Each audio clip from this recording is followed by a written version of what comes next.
আজকে ইরানের প্রতি হামলা হচ্ছে, কারণ কি? ইরান মুসলমান। কি বলেন? ইহুদিদের একটাই অপরাধ, তোমরা মুসলমান কেন হইলা? কি বলেন? ফিলিস্তিনের উপরে আক্রমণ, কারণ কি? একটাই, তোমরা মুসলমান। এই নির্যাতন আজকে নতুন নয়, সাহাবায়ে কেরামের প্রতি এর চাইতে বেশি নির্যাতন করেছে। কথা বলেন ঠিক কিনা? করছে কিনা? আমার বন্ধুগণ, আল্লাহ নবীর একজন সাহাবী হযরতে বেলাল রাদিয়াল্লাহু তাআলা আনহু, আপনারা নাম সবাই জানেন কিনা? জানেন কিনা? হযরতে বেলাল রাদিয়াল্লাহু তাআলা আনহু আল্লাহর নবী রাহমাতুল লিল আলামিনের মুয়াজ্জিন। সুবহানাল্লাহ বলেন। আল্লাহ নবী রাহমাতুল লিল আলামিন হযরতে বেলালকে অনেক ভালোবাসতেন। হযরতে বেলাল রাদিয়াল্লাহু তাআলা আনহু ঈমানের কালমা পড়েছে, কেনা গোলাম ছিল। হযরতে বেলাল রাদিয়াল্লাহু তাআলা আনহু ওনার মুনিব উমাইয়া যখন জানতে পারলো বেলাল ঈমানের কালমা পড়ে মুসলমান হয়ে গেছে, অপরাধ একটাই, অপরাধ কিন্তু বেশি না, মুসলমান কেন হইলা? হযরতে বেলালকে ডাকা হলো, বেলাল তুমি কেন ঈমানের কালমা পড়লা রে বেলাল?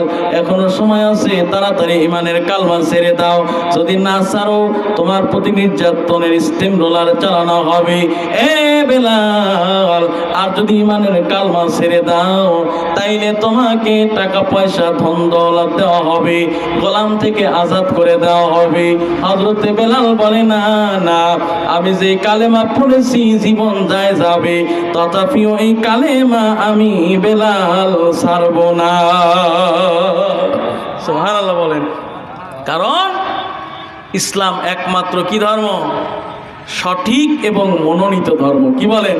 ইন্না দীনা ইনদাল্লাহিল ইসলাম। আল্লাহর কাছে মনোনীত গ্রহণযোগ্য ধর্মের নাম কি?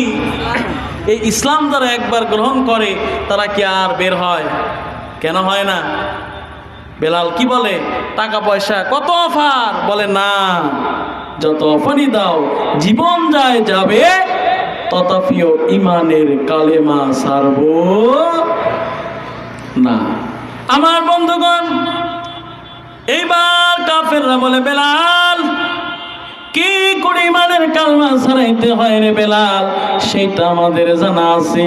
বেলাল রে, এখনো সময় আছে, তাড়াতাড়ি ঈমানের কালেমাটা ছেড়ে দাও।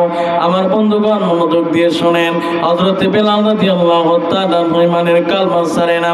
এইবার হযরতে বেলালের হাত পা মজবুত করে রশি দ্বারা বেঁধে হযরতে বেলাল রাদিয়াল্লাহু তাআলা এর হাত পাটা বাঁধার পরে আপনার তেজস্বী একটা ঘোড়া আনা হলো।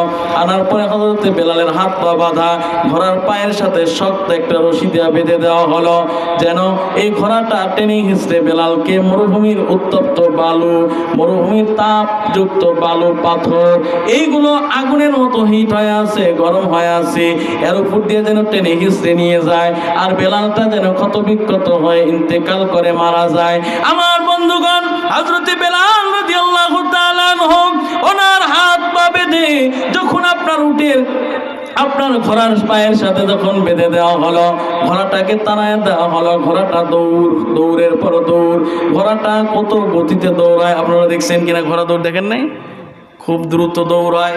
হযরতে বেলাল রাদিয়াল্লাহু তাআলা হাত পাগুলো বাঁধা অবস্থায় হযরতে বেলাল রাদিয়াল্লাহু তাআলা কে টেনে হিঁচড়ে নিয়ে যায়।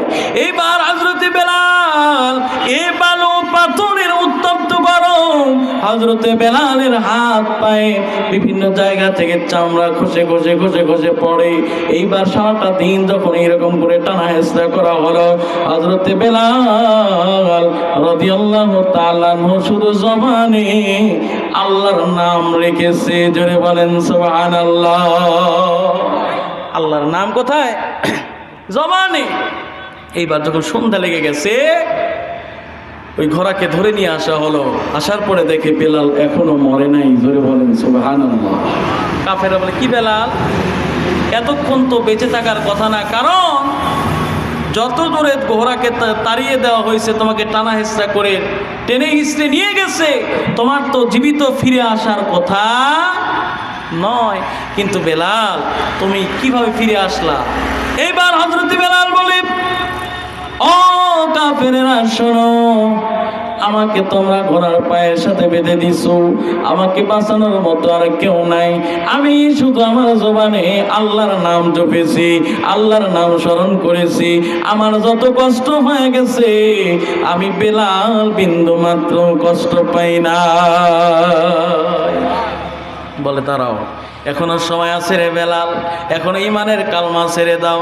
বেলাল বলে না না না, ছাড়বো না। বলে বেলাল রে, এখন তোমাকে এমন একটা কাজ করবে, এমনি ছাড়বা, হয় কালেমা ছাড়বা নয়তো দুনিয়া থেকে বিদায় নিবা। বলে যেটা হয় হবে, আমি কালেমা ছাড়তে রাজি নই। এইবার যখন সন্ধ্যা ঘনিয়ে আসলো, হযরতে বেলাল রাদিয়াল্লাহু তাআলা আনহু ওনার হাত পা বাঁধা অবস্থায় জমিনের মধ্যে হযরতে বেলালকে শুয়ে দেওয়া হলো। হযরতে বেলালকে জমিনের মধ্যে শুয়ে দেওয়া হলো। হযরতে বেলাল রাদিয়াল্লাহু তাআলা আনহুকে শুয়ে দেওয়ার পরে বুকের উপরে একটা ওজনওয়ালা পাথর, ভারী একটা পাথর হযরতে বেলালের বুকের উপরে উঠে দিছে। জোরে বলেন নাউজুবিল্লাহ। বুকের উপরে কি পাথর? পাথরটা এত ওজনওয়ালা যে হযরতে বেলাল উনি নয়, শুধু কোনো মানুষই এই পাথরের ওয়েট সহ্য করার ক্ষমতা নাই।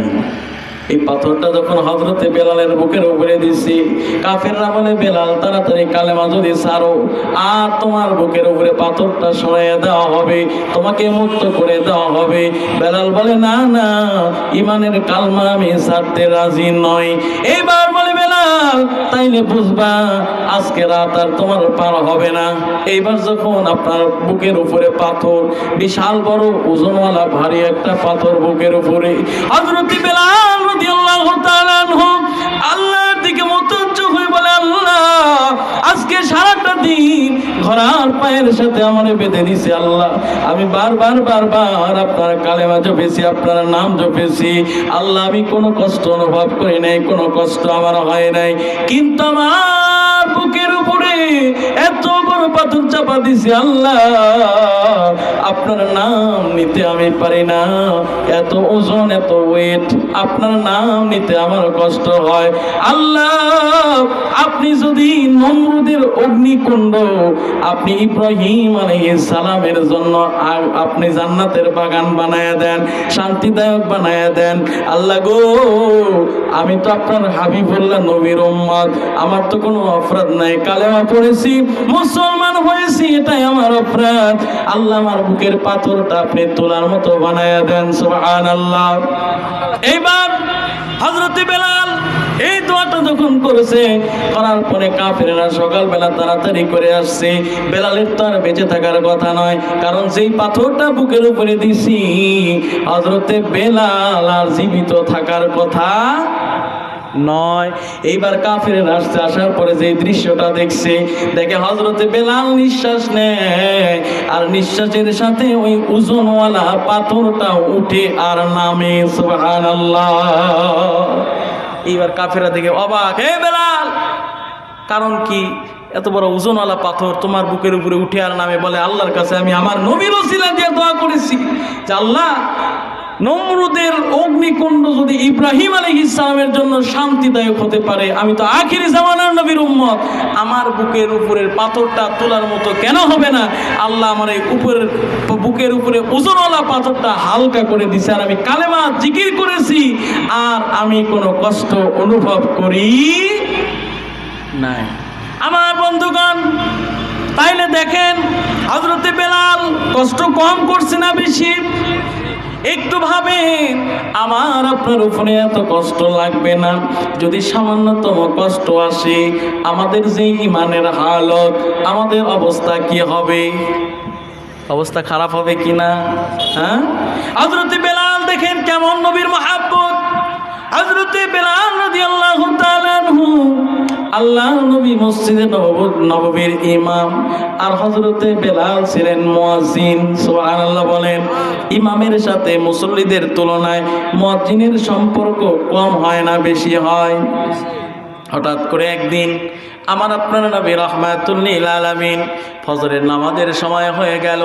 হযরতে বেলাল মসজিদে নববীতে আযান দিছেন, কিন্তু আল্লাহর নবী রাহমাতুল লিল আলামিনের ঘুম ভাঙে নাই। জামাতের টাইম হয়ে যায়, হযরতে বেলাল রাদিয়াল্লাহু তাআলা আনহু দেখেন নামাজের সময় হয়ে গেছে, এখনই নামাজ পড়তে হবে নয়তো ওয়াক্ত শেষ হয়ে যাবে। এইবার হযরতে আবু বকরকে বলেন, আবু বকর, আল্লাহর নবী আজকে কেন ইমামতির জায়গায় আসে না? আল্লাহর নবী রাহমাতুল লিল আলামিনকে ডাকার ব্যবস্থা করেন। হযরতে আবু বকর বলে, না রে বেলাল, না, আমার দ্বারা সম্ভব নয়, কারণ আল্লাহর নবী ঘুমায়। কিন্তু হাদিস বলে আইনাইনি ইয়াতারামান লা ইয়ানামু কলবি, আল্লাহর নবী বলেন, ও দুনিয়ার মানুষ শোনো, আমার চোখ ঘুমায়, আমার দিল জাগ্রত থাকে। বুখারীর বর্ণনা, সুবহানাল্লাহ বলেন। কেননা আল্লাহর নবী ঘুমন্ত অবস্থায় জিবরাইল আমিন ওহী নিয়ে আসতেন কিনা? আসতেন কিনা? ঘুমের মধ্যেও ওহী নাজিল হয়েছে। এই জন্য নবী বলে, আমার ঘুমে আমরা যদি একটু ঘুমাই ওযু শেষ। আল্লাহ নবী বলে, আমার ঘুমে ওযু নষ্ট হয় না। জোরে বলেন সুবহানাল্লাহ। আবু বকর বলে, আমার দ্বারা সম্ভব না, কারণ যিনি জাগ্রত, দিল জাগ্রত, তাহলে উনি তো জানেই। হ্যাঁ, এইবার কেউ যায় না, হযরত ওমরও যায় না, আলীও যায় না, ওসমানও যায় না, কেউ যাওয়ার যখন সাহস পায় না, ক্ষমতা নাই, এইবার সবাই মিলা হযরতে বেলালকে ধরছে। ধরার পরে, বেলাল রে, মসজিদে নববীর মুয়াজ্জিন তুমি, ইমাম আল্লাহর নবী, ইমাম যদি না আসে দায়িত্ব হলো মুয়াজ্জিনের ডাকার, ঠিক কিনা?